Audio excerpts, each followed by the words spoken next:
What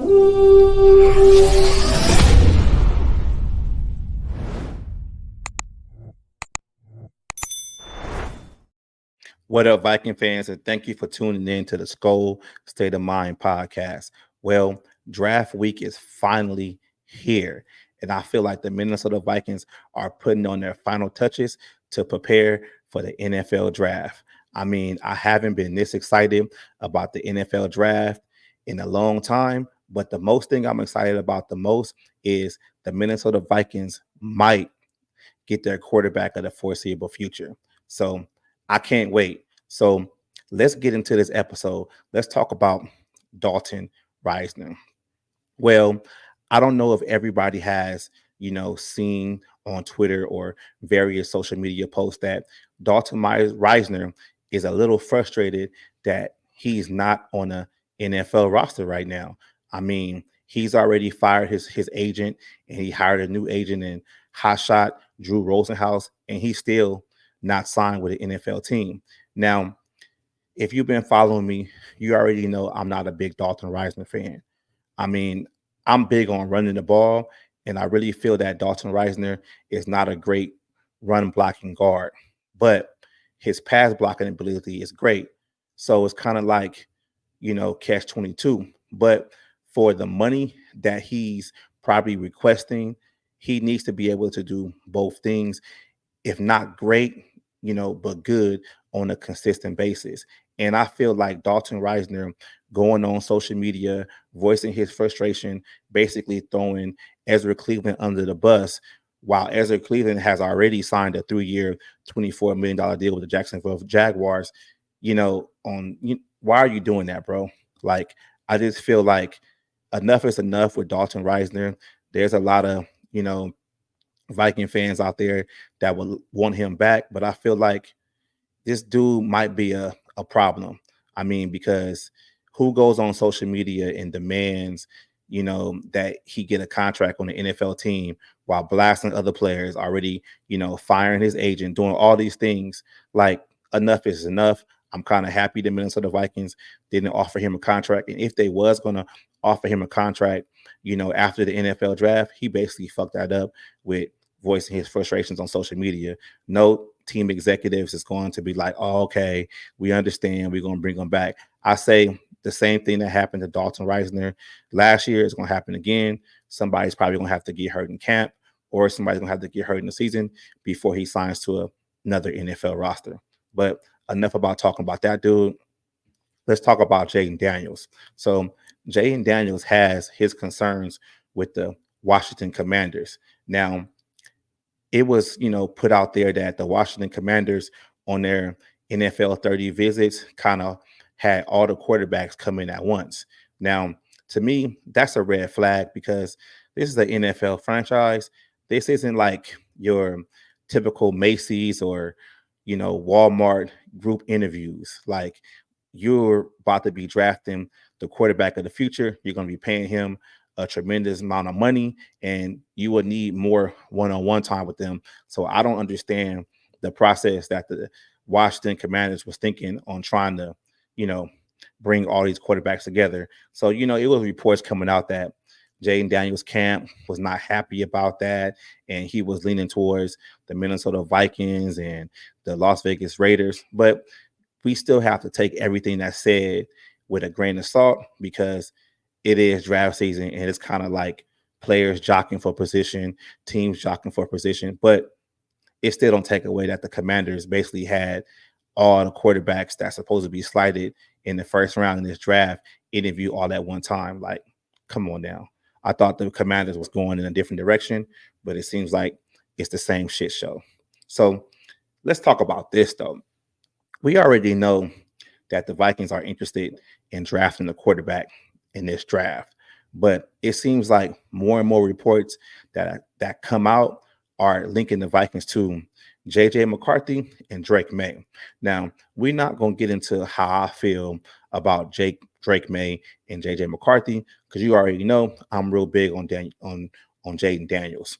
But it's like, okay, are they preparing for one of these guys to drop, so they can try to pick them up? Like, what is it about these two guys that have the Minnesota Vikings intrigued the most? Do they believe that Jaden Daniels might not be available after number 2? We really don't know. And just like I said before, this draft, everything you have to take with a grain of salt right now because teams are just jockeying for position. But me personally, though, depending on, how the draft goes and how much the Vikings give up, I'm open to all these quarterbacks because I just feel like if you get your quarterback and you hit, it really doesn't matter how much you pay to get that quarterback, and quarterbacks fix everything if they can actually develop them. But about the draft too, though, it's like the Patriots are sending a lot of mixed signals. I mean, their general manager comes out one day and he's saying like, "Oh, we're open for business." So I'm like, "Okay, Vikings go get that third pick." Then the next day he's coming out and he's like, "Oh, we want a little bit more." Then the next day he's coming out with things like, "Oh, we might just stay pat." And remember what I said about smoke signals. I really feel like the New England Patriots are just putting whatever they want out and kind of see how teams respond to it. You put out the thing about saying that your team is open for business or trading down. So you get a lot of teams picking up the phones, calling you guys. And then you come out and then you say, like, "Oh, we might stick at quarterback." So that makes teams who already called you say, "Oh no, we're gonna let's up the offer." So I just think the Patriots is doing their due diligence. I'm not mad at them. They're doing the right thing. They're working the phones. They're working these teams on however they can to get the most value if they decide to trade down. So it is what it is. But I'm just happy that the draft will be on Thursday, and we ain't got to talk about all these shenanigans and smoke screens too much longer.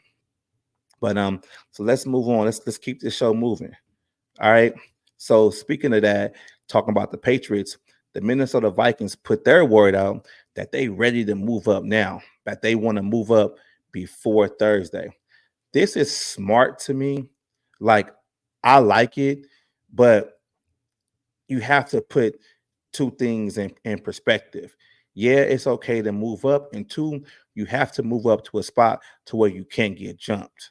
Now, depending on the quarterback that they really trying to target and the quarterback that they really fall in love with, like if you want to go to number three is probably a sweet spot. But I hope we're not talking about moving up, before Thursday's draft to like 5 or 7 or whatever, because it's like if you move up there, then you put yourself vulnerable for other teams like the Giants or the Raiders or even the Broncos to jump you to get a quarterback. So if the Minnesota Vikings are talking about moving up in this year's draft, they need to make sure that they're moving up far enough to where they won't be gambling too much and teams won't be able to move up ahead of them and draft a quarterback that they might be looking at. Because like the consensus right now with how the draft is going to play out is basically going to be, Caleb Williams going number 1 to Chicago, either drakemaye or Jaden Daniels going number 2 to the Washington Commanders, and number 3 will be open. So it's kind of like if you can get to that 3 spot, that's the sweet spot. That's where you got to go. That's where you got to go. And since we're talking about quarterbacks, this is a topic that I've been seeing trending on X, on YouTube, where we got a lot of people out there that's really concerned about Sam Darnold. Now, Sam Darnold, I'm not too high or too low on him, but I feel like Sam Darnold was brought in here for a reason. He's a stopgap quarterback. He's a quarterback that's going to play until your young quarterback is ready. And I'm okay with that, even if that may be the whole season. And I won't be on here talking about, "Oh my God, Sam Darnold's ass and he's terrible. The rookie can play," because she'll play. I feel like we shouldn't do that because Sam Darnold was brought in here for a, a specific reason. Now, if that quarterback is ready and he can beat Sam Darnold art in, you know, OTAs or training camp, then that quarterback should play. But if he's not, I'm cool with Sam Darnold playing. I mean, I'm not expecting Sam Darnold to go out there and wow the crowd and, and be the next Baker Mayfield like Baker Mayfield did last year with the Tampa Bay Buccaneers. I'm not thinking about that. And I think all Viking fans should look at it through a different perspective and say, Sam Darnold is just a veteran stopgap quarterback. I mean, if you've been a Viking fan for some time, you've seen this same type of quarterback on this team. We had Gus Farad. We had Matt Castle. Those guys were basically stopgap quarterbacks until our younger quarterbacks was ready. So let's not panic. Let's not panic. Hold the horses, please. So this has to be said also. The draft is not a science. And what I mean by the draft is not a science is you can have your consensus big boards, you can have your experts, and everybody can still get it wrong. I think the best thing that you can do when you're drafting talent in the NFL draft is to make sure the talent that you are drafting is going to a team where you can really develop them. And I'm not just talking about quarterbacks, I'm talking about all positions. All positions is a crapshoot. Like, you never know. You always hear it, throughout the draft weeks and, leading up to the draft that, oh my God, this guy's a can't miss prospect. And then the next thing you know, 3 years later, the guy's out the league. So the draft is not a science, it's random at best. But the best thing that teams can do is make sure that when you draft these younger players, that you have a stable franchise in place that can help that player develop. So let's close this. Let's close this out too. Now, I'm preparing myself to be disappointed. And what I'm saying about being disappointed is even if the Minnesota Vikings don't trade up in the draft to a top 5 pick and draft a quarterback, that's going to disappoint me a little bit. Even if the Minnesota Vikings don't draft a quarterback with the number 11 pick and they wait and they might draft a Bo Nix or Michael Penix later on in the draft, I would be disappointed. So I'm telling you, all my Minnesota Viking fans out there, be prepared to be disappointed because shit, we do not know what's going to happen when the NFL draft kicks off. We don't know. And when we're talking about trading with other teams, we have to be prepared that if those teams don't want to deal, there's nothing that we can do. So set some reserve for yourself and be prepared to be disappointed. I hope not, but just prepare yourself. So that's how we're going to close the show out. And I want to thank everybody for, liking the comments and following me on social media. I'm probably going to go live draft day, with my reactions, with the squad. So, I just want to thank everybody and appreciate you guys. So, how I ended. Skol, baby.